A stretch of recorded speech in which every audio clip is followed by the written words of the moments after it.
Şehit Kamil Müftülüğümüz ve Şehit Kamil Belediye Başkanlığı'nın ortaklaşa düzenlemiş olduğu, yürütmüş olduğu bir proje kapsamında camilerimize talep doğrultusunda spor alanları, basketbol potaları ve benzeri aktivitelerin yapılabileceği alanlar oluşturuluyor.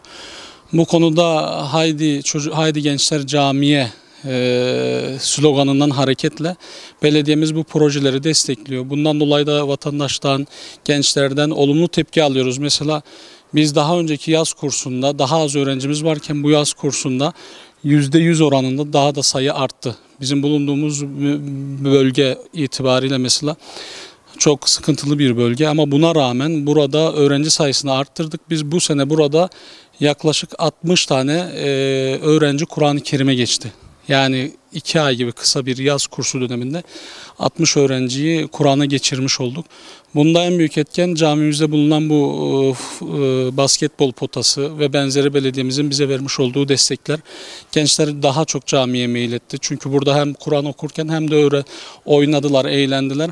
Bu da onlar için burayı bir cazibe merkezi haline getirmiş oldu. Belediyemizin bu tür hizmetlerini destekliyoruz, teşekkür ediyoruz. Devamını ve artırılarak bu projenin geliştirilmesini talep ediyoruz, teşekkür ediyoruz.